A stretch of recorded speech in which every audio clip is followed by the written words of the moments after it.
Assalamualaikum warahmatullahi wabarakatuh. Kenalkan, nama saya Rimi Ega Kevin dari kelas 2 TE. Di sini saya akan buat video tentang penugasan framework 2. Pada segmen pertama ini, saya akan menjelaskan tentang bagaimana cara membuat project baru React dan Vite. Baiklah, yang pertama, sebelum mulai buat project, silakan buat folder terlebih dahulu. Jika sudah selesai membuat folder, maka silakan masuk ke dalam folder tersebut. Ketik npm create byte at latest, lalu sambung dengan nama aplikasi yang ingin, nama folder yang ingin dibuat. Di sini saya akan menggunakan nama coba strip app. Silakan pilih yang React, JavaScript. Nah, jika sudah, maka akan seperti ini tampilannya. Jika sudah berhasil, maka akan tampil informasi sebagai berikut. Lalu silakan jalankan npm install. Jika sudah muncul hasil seperti ini, maka sudah dibuat. Selanjutnya, jika ingin menjalankan project, ketikkan npm run dev. Nah, di sini saya tidak bisa, alias error, karena saya mengerjakannya di CMD.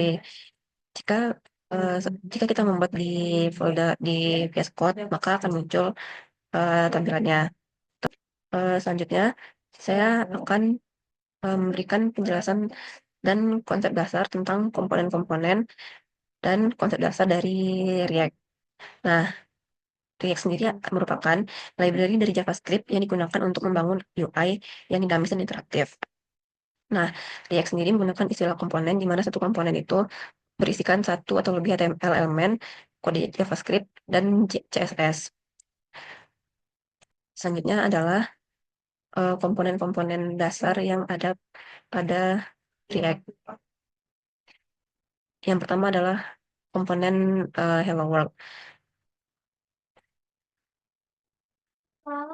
Pada folder uh, hello.jsx ini terdapat kode ini, export default function hello world, return div h1 hello world, dan sangat belajar React.js lalu dibatasi dengan /div.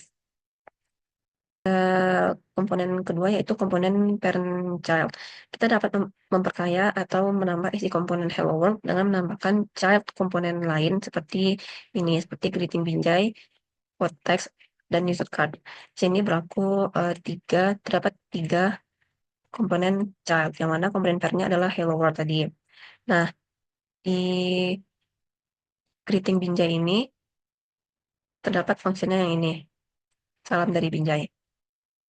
Adalah komponen dengan JavaScript. Kita dapat membuat komponen dengan menggunakan JavaScript untuk pengolahan komponen sebelum dikembalikan. Contohnya, kita akan membuat teks sebuah child komponen, yaitu quote text di file yang sama.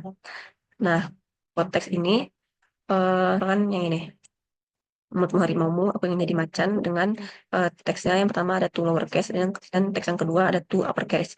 Nah, pada saat dipanggil di parent komponen, maka akan tampil teks yang sudah diformat dengan menggunakan fungsi JavaScript, yaitu yang quote text yang ini.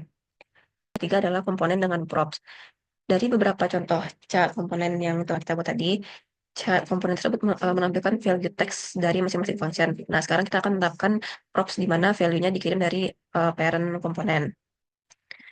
Kita akan membuat komponen baru dengan nama user card, yaitu yang ini, yang bertujuan untuk menampilkan di sini saya menampilkan nama, NIM, tanggal lahir, nama, alamat, tanggal lahir, nomor telepon, NIM, dan tanggal. Dengan nama saya, alamat saya, tanggal lahir, nomor telepon, dan NIM saya. Lalu selanjutnya komponen tersebut yang ada di komponen ini akan kita panggil dengan menuliskan prop tambahan, yaitu nama dan NIM. Penulisan prop juga bisa dilakukan dengan menyimpannya ke dalam variabel sebagai sebuah objek, lalu mengirimkannya ke komponen dengan cara seperti ini. Dengan cara seperti ini. Nah, selanjutnya adalah nested komponen. Nah, kita sudah membuat komponen Hello World di mana memiliki beberapa cat komponen. Sekarang kita akan membuat sebuah komponen baru yaitu container.jsx yang di main.jsx. Nah, selanjutnya saya akan menampilkan dan memberikan penjelasan singkat tentang latihan yang pertama, yaitu latihan artikel detail, kedua latihan form Q&A. Pertama, saya akan menjelaskan tentang latihan artikel detail saya. Detail ini terdapat parent artikel detail. Di artikel detail ini terdapat 4 chart komponen. Yang pertama nama aku, yang kedua artikel skincare, yang ketiga langkah dasar, dan yang keempat produk. Oh ya, pada artikel ini saya membahas tentang skincare kulit sehat dan terawat. Nah, pada fungsi nama aku di sini saya dan menambahkan image. Lalu untuk fungsi artikel skincare di sini saya berikan judul yaitu langkah-langkah yang perlu dilakukan sebelum memulai skincare. Dan yang ketiga adalah langkah dasar. Di sini saya menjelaskan tentang langkah-langkah dasar dalam rutinitas skincare. Lalu yang terakhir fungsi produk. Di sini saya memberikan produk-produk skincare yang perlu diketahui. Di sini saya menggunakan strong di mana nantinya hasil dari tampilan atau tulisan itu uh, bold. Lalu terdapat file main JSX-nya. Di sini saya melakukan import terhadap style CSS supaya artikel saya lebih lebih bervariasi alias tidak polos-polos. Nah, ini adalah bagian dari styles CSS-nya. Nah, selanjutnya bagian yang kedua yaitu latihan form Q&A. Di sini terdapat form Q&A 3 file. Yang pertama form Q&A.css, form Q&A.csx, dan main.csx. Pada form yang pertama saya akan menjelaskan tentang form Q&A.csx. Form Q&A.csx ini yang pertama bagian import React dan import from Q&A.css. Nah, bagian import from Q&A.css ini merupakan bagian untuk import file yang ini, file CSS dari form Q&A.css. Nah, di sini saya mengimpor React untuk membuat komponen menggunakan useState. Nah, yang kedua adalah deklarasi komponen form Q&A, yaitu yang bagian yang ini, export default function form Q&A. Nah, di sini saya mendefinisikan komponen React form Q&A yang bisa digunakan di file lainnya. Komponen ini menggunakan function. Lalu bagian uh, bagian yang ini. Nah, di sini saya awalnya saya menyimpan nilai awalnya, yaitu user ini menyimpan nilai awal sebagai string yang kosong. Lalu state yang saya gunakan yaitu question. Question itu menyimpan teks pertanyaan atau teks question dari pengguna. Nah, pada form Q&A ini saya menggunakan untuk pertanyaan dan jawaban itu adalah inputan dari pengguna. Lalu yang bagian answer-nya juga sama menyimpan teks jawaban dari pengguna. Nah, eh, untuk bagian yang untuk bagian answer akan menampilkan dan satu akan menyimpan teks jawaban pengguna. Nah, untuk yang bagian show answer input itu akan menentukan apakah input jawaban yang akan ditampilkan. Lalu uh, fungsi untuk mengubah fungsi ini handle question change. Fungsi ini bermanfaat untuk menangani perubahan pada inputan pertanyaan. Lalu ada set question ini event target.value juga digunakan untuk mengambil nilai dari inputan dan memperbarui question. Nah, saat tombol nanti itu akan ada tombol kirim. Nah, jika pada saat tombol kirim itu diklik, maka set show answer input akan menampilkan true dan menampilkan form jawaban. Lalu untuk bagian ini merupakan bagian tampilannya, di mana ini merupakan salah satu form Q&A untuk menampilkan tulisan form Q&A, dan juga ini untuk menampilkan silakan isi pertanyaan di bawah. Begitu juga dengan yang ini merupakan untuk tampilan untuk jawabannya. Di sini input untuk menulis pertanyaan, dan di sini inputan untuk menuliskan jawaban. Nah, di sini menggunakan value question, di mana untuk mengumpulkan dengan state.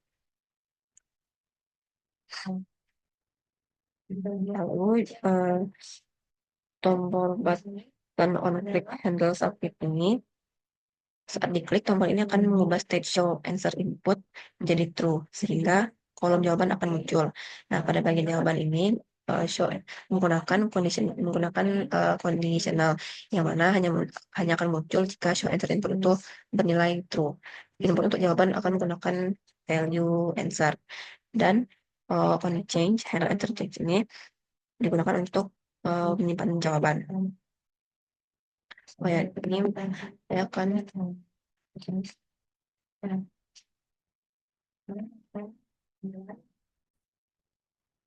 Nah, ini merupakan tampilan dari artikel detail yang sudah saya buat. Di sini saya menggunakan nuansa berwarna pink. Lalu selanjutnya adalah form Q&A. Di sini saya juga menggunakan tema berwarna pink. Saya tulis pertanyaan, siapa nama Anda? Kirim.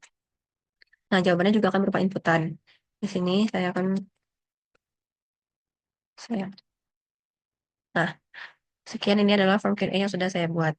Selanjutnya adalah untuk yang bagian untuk yang bagian projectnya. Nah, untuk latihan yang kedua, yang bagian project, saya mendapatkan bagian front end atau bagian guest. Di sini saya membuat form about us dan form pricing page. Yang pertama, saya akan menjelaskan tentang form about us. Di sini terdapat 3 file. Pertama, file CSS, file about us, dan file main-nya. Dan juga terdapat file HTML-nya di sini. Untuk file about us sendiri, di sini terdapat import about us.css, di mana ini akan mengimport file CSS. Dikarenakan filenya terpisah dari file isinya tersebut. Isinya sendiri di sini terdapat sejarah, visi misi, dan juga informasi dari perusahaan. Lalu untuk CSS-nya di sini terdapat untuk kontainer untuk about us, header untuk about us. Di sini saya menggunakan gambar sebagai background image dari header about us-nya. Dan juga terdapat bagian stylingnya. Ini untuk bagian judul, untuk visi misi, dan pada bagian mainnya di sini terdapat 4 import direct from React, import direct from React pelayan, import about us from about us, dan import about us.css. Nah, di sini juga kita melakukan pemanggilan terhadap about us. Berikut ini adalah tampilan dari about us yang saya buat. Di sini saya menggunakan nuansa berwarna hijau toska. Nah, selanjutnya adalah bagian pricing page. Sama, pada pricing page juga terdapat 3 file main, file pricing page, CSS, dan file pricing page.csx. Untuk file pricing page.csx sendiri juga terdapat 2 import. Yang pertama import from React, dan yang kedua import pricing page.css. Sama seperti yang dibahas ini dilakukan untuk mengimport file CSS yang berada di luar file pricing page.csx ini. Nah, di sini saya membuat paket jalan-jalan, paket harga dari aplikasi yang sudah kami buat. Terdapat paket pertama, paket kedua, dan paket ketiga. Di sini saya menggunakan header custom, yaitu header, dan juga menggunakan kontainer. Nah, ini untuk bagian CSS-nya. Yang pertama ini adalah kontainer pertama halaman pricing page dengan latar biru lembut. Di sini terdapat pricing page, dapat warna background-nya, header, judul aplikasinya, kontainer harga, kartu harga, dan banyak dan masih banyak lagi yang lainnya. Nah, selanjutnya adalah main.jsx yang terdapat 4 import, yaitu import React, import React DOM, import pricing page, dan import pricing page.css. Di sini kita juga melakukan pemanggilan terhadap pricing page. Di sini saya menggunakan kondisi if else. Nah, untuk else sendiri, jika root tidak found, maka akan dikatakan sebagai error. Nah, di sini terdapat file HTML-nya. Hasilnya terdapat 3 paket yang saya buat, paket backpacker, paket wisata, dan paket eksklusif. Jadi saya menggunakan nuansa yang saya sama seperti tadi, yaitu nuansa hijau toska. Baiklah, sekian dari saya. Mohon maaf apabila terdapat kesalahan. Wassalamualaikum warahmatullahi wabarakatuh.